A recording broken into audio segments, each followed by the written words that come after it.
Hello everyone and welcome to the program Talk Sport on Global Television. I am Samuel Udi. Many thanks for joining on today's edition of the program. Yes, officially Nigeria has now bid for Nigeria has officially bid to host Formula One Grand Prix here in Abuja. Nigeria has officially joined the race to host Formula One Grand Prix in Abuja, which would make it the first African country to host such an event in over 3 decades. According to a statement issued by the National Sports Commission Chairman Shehu Diko, he described the move as a bold step towards positioning the country on the global sports map. Diko also described the move as historic after South Africa hosted the event in 1993, citing that Pulse Race Promotion has been appointed as its official representative for the bid. He said, "We are exploring all possibilities to bring in Formula One to Nigeria as soon as predictable, not just as a sporting event, but as a catalyst to drive as a catalyst driver of tourism infrastructure development and youth engagement and also economic growth." Diko added that hosting a Formula One race would boost national pride, attract global attention, create jobs, and strengthen infrastructure development in Nigeria. Good news, actually this is very good, and this is a good approach towards using sporting activities to boost country's GDP and also placing the country in a world map of sport activities. But now, questions are being asked. The tracks where these individuals would ride their cars, where would that be? What roadmap would be used now to be able to achieve this? Well, this is a very optimistic and an ambitious move, and then we'll see how well this will pan out in the next couple of weeks as we'll be getting more developing stories in this line. Still talking about Nigerian sport and grassroots, Team Nigeria gets out of Annaba, Algeria for inaugural African school sports championship. A contingent of 60 student athletes have departed Nigeria for Annaba, Algeria, to compete in the inaugural edition of the African School Sports Championship, taking place from July the 26th to August the 5th, 2025 in North Africa. We'll be bringing you more of this story and other transfer stories in line with the game that was played with the Flying Eagles and the Young Elephants of Ivory Coast as they defeated Nigeria at the dying minute. So we'll bring you all of this and more immediately after the break.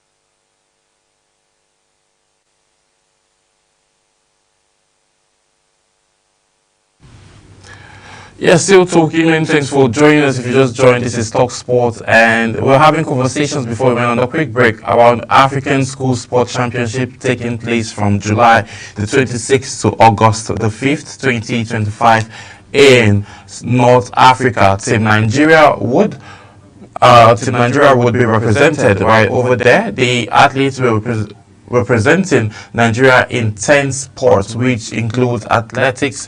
12 athletes will be represented, 8 swimmers, and in football we have 18 players. Taekwondo, we have four taekwondos, and also we have beach cone, 4 of them, and then badminton, 3. Basketball, we have 3-on-3, beach volleyball 2, and also cycling 2, as well as also having 2 table tennis players. The Director General of the National Sports Commission, Honorable Bankole Olubade, described the event as a milestone in Nigerians' grassroots sports journey. The championship means a lot to us, he says. It is about planting seed. The students, athletes are ambassadors of our future, and we will deliberately be in creating pathways for classroom to global stages. Prior to their departure, the team was camped at Mobola National Stadium, Abuja, where they underwent training. The game, organized by the Association of National Olympic Committee of Africa, aimed to instill Olympic values in African youth and provide structured platform for talent identification, integration, and development at the grassroots level. In line with guidelines, all participating athletes submitted valid school certificates. The NSC, in collaboration with the Nigerian Olympic Committee, also assured parental authorization for underage athletes in consideration with their families. Nigerian participation reflects the federal government's broader commitment to grassroots development in alignment with President Bola Ahmed Tinubu's vision to build a robust and sustainable sports ecosystem that nurtures talent from an early age and ensure smooth transition to elite performances. If you remember, this is just so interesting and very welcome development that we are seeing athletes from schools going to represent Nigeria in the grand stages already. You know, if you remember when Shehu Diko was appointed the chairman, Sports Commission, he made it clear that nobody should come, no individual should come to him and have conversations around international competitions without having, you know, taking care of the grassroots. So we're seeing all of these developments coming in grassroots, and it's cutting across all sectors. This is very encouraging and very welcoming for us to see. So still talking sports, the Tigers have stormed Abidjan for Afro basketball title defense ahead of the 2025 FIBA Women's Afro Basketball Tournament scheduled to tip off in Abidjan, Ivory Coast this weekend. The Nigerian Basketball Federation have released the final roster for the senior men's national team, the Tigers, prior to the team's arrival in the commercial city last night as they prepare to defend their title. Head coach Reina Wakama, who will be taking charge of the team, is only her second women's Afro basketball tournament, having emerged champion in her maiden appearance in Kigali, Rwanda in 2003. Has named 8 members from the title winning side in the present squad for 2025 edition, having decided to settle for experienced, tested and trusted hands. Leading the squad in is four-time Afro basketball champion Sarah Ogoke, who is making a return to the national team setup after nearly a year out due to personal reasons. Also, most valuable player in the 2023 edition, Ami Okonkwo, is in the squad and will be expected to fire the team to victory when the binary showpiece comes to a conclusion on August the 3rd. Meanwhile, familiar faces and multiple Afro basketball winners is Nicole Anebozi and even dependable Mojirato Musa Palas Kunyan are also listed in the 12-player squad, while there are slots for one Elizabeth Balogun, Blessing Ejiofor and Ifeanyi Okoro, who will also be joining the squad. We will be going on a quick break, and then when we return back, we'll go right into football and also bring you clips of the final training of the Tigers before they took off to Abidjan. Stay with us, we'll be right back.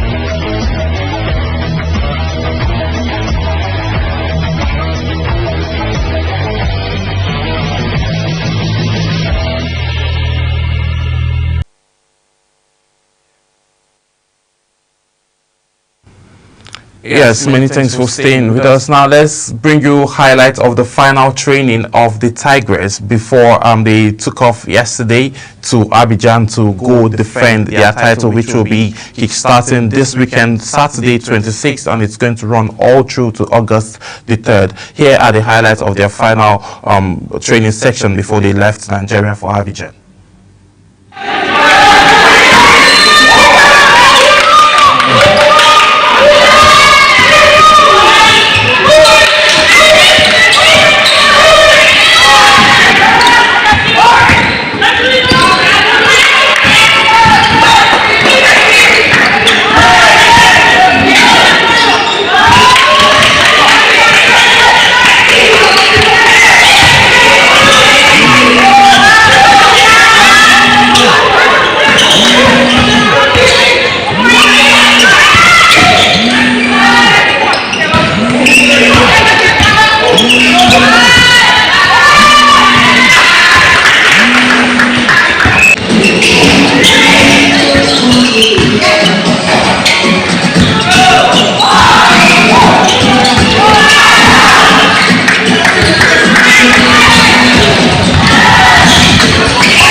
Alpha Chief,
The ladies are all set and ready to take on and defend their title. This time around, they are gunning to win the 7th Afro Basketball Championship, and they are all set. You saw from the training facility where they couldn't even miss for mid-range free throws and drawing up plays and new strategies to help them defend their title. Just like we'll be expecting the Super Falcons also to complete Mission X as they are set to take on Morocco in the ongoing Women African Cup of All Nations finals that will be played on Saturday in Morocco, as the Super Falcons defeated South Africa. That's talking about the Banyana of South Africa, 2-1 in the semi-final clash. So moving away from basketball, let's talk football. Shooting Stars part ways with Ogunbote.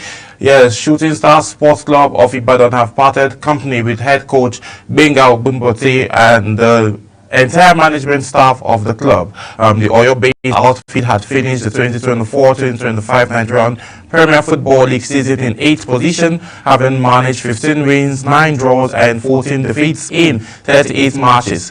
Their underwhelmed performance has now prompted the club's management, led by Chairman Lekon Salami, to part ways with his experienced Ogunbote, the entire coaching crew and general manager Dimeji Lawal with immediate effect. Dimeji Lawal with immediate effect. Prior to his departure, Ogunbote had been at the helm of the Odunyere Warriors for 2 years and 11 months, which he had rejoined the team in August of 2022 for the 3rd time. Also, former player Dimeji Lawal, who served as general manager of the team, has been relieved of his duties ahead of the 2025-2026 season. Former coach Edith Algoen is being started to make another return to the club to take over the reins. So moving on, Shooting Stars getting ready, preparing ahead, and then changing puzzles and strategizing on team management and players as well, who would help them win and finish above 8th position come this 2025-2026 EPL season. So moving on, still talking MPFL, Ideye knocks Enyimba over poor welfare bonuses. Former Super Eagles striker and African Cup of Nations winner Brown Ideye has taken a swipe at Nigerian Premier Football League giant Enyimba over what he described as poor welfare for inconsistent bonus payments during his short stint at the club. The 36-year-old veteran, who signed for Enyimba in December 2024, experienced deep disappointment at how players are treated, particularly in terms of delay allowance and match bonuses. According to Brown, players at Enyimba are paid as little as 7,000 or 8,000 per day during away matches, with no fixed rates or structured allowance plan in place. Brown revealed that even the match bonuses were irregular and subjected to arbitral decision by club official, and also noted that players who are not selected for match receive even less, around 5,000 as a token bonus. The striker, who helped Nigeria lift the 2013 African Cup of All Nations, has played in top flight leagues across Europe, Asia and Middle East, criticized the systematic issues in Nigerian club football and called for improved standards in players' welfare. Players' welfare is very, very key, and at this point we're not expecting to be having these conversations. Hopefully this might be the last we'll be having, based on the fact that we're seeing teams being the MPFL has increased the prize money for champions to 250 million naira, and also we saw Remo Stars and the management being awarded cash prizes for winning the title. So we should not be seeing all of this, because the prize money going to the champion increase, automatically what teams also will be receiving is also going to increase. So sponsorship is what the MPFL currently needs to make it to be the top flight, which is obviously the top flight of Nigerian football, but we need more sponsorship to, take this league to the level which it's supposed to be. Moving on, still talking NPFL, Ogunniyi appoints new Kano Pillars technical advisor. Kano Pillar has announced the appointment of Evans Ogunniyi as their new technical advisor. Ogunniyi takes over from Usman Abdullahi, who left the role in May due to personal reasons. The experienced tactician is returning to familiar territory, having guided Kano Pillars to Nigerian Premier Football League promotion in 2023. His appointment takes effect immediately, and he was previously an assistant coach at one-time NPFL champions Rivers United. Former Warri Wolves coach left the position last month following the expiration of his contract. Evans has also managed Lobby Stars in the past, and his trajectory and experience in the system of Nigerian football is something he understands very, very well. So we'll see how he would help Kano Pillars advance based on where they finished in the NPFL standings last season. So we'll see what will happen if Kano Pillars will be contenders, or if Remo Stars would have what it takes to defend their title again. So moving away from NPFL, let's talk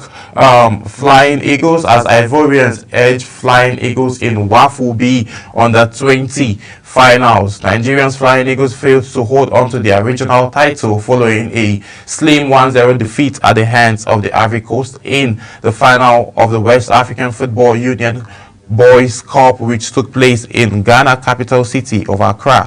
Last night, Coach Aliu Zubairu's Lords had been unbeaten heading into the final against the Young Elephants, who also came into the feature having won every single match played at the tournament. Both teams had several opportunities to break the deadlock during the regulation time, but there was little glamour action. However, Nigerian goalkeeper Ebenezer Hakod proved his mental around the hour mark when he denied the Ivorians on a multiple occasion in quick succession to keep the scoreline leveled. So looking at this now, an error also was still made by the goalkeeper in the 93rd minute.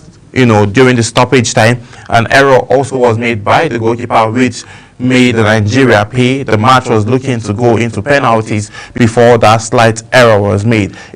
A free kick was played in, and clearly the goalkeeper had felt the ball in his hand, but the best option to do at that point was to punch the ball out, like with his fist, but he went to grab, and then the hotness of the cross was a lot, so he couldn't even hold the ball. The ball fell on right in the front of an Ivorian player, and then he smashed the ball back into the net. So that's now made Nigeria, the Flying Eagles lost their position and also lost the final. This happened in the stoppage time. I'll bring you highlights of the game that was played between Flying Eagles and the